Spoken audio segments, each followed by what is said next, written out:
Okay, we're here with Teresa and Augusto, and they would like to share some of their feedback on the fact that we're handling, I think it's two properties, Two right, for you. properties. And one of them we're going to go ahead and get started on, and we've run into a bit of a hiccup with the other one. Yeah. If you guys could please share in your own words what you would like to share, and then I can, pass that along. Well, first of all, I want to tell you that we're extremely happy with Callaway, and well, thank God that we have them, because we have an interesting experience, a comparison in between a standard insurance company and another one that is a right to repair.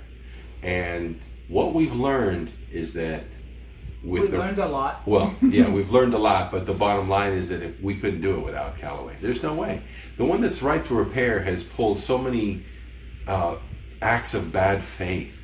Wow. That it's really discouraged me when it comes to working with insurance companies to insure my homes, my properties, my investments.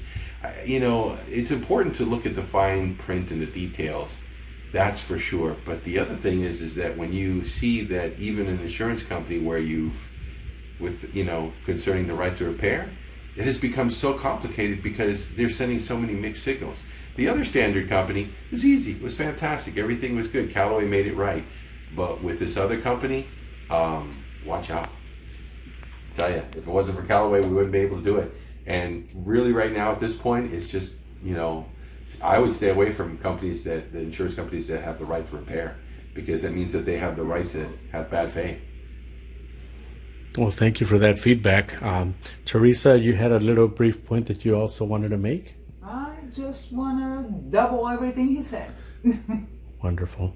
Thank you so much for that. We'll go ahead and pass it along to management so they can, see your feedback on these matters. Thank you. Callaway all the way. All the way.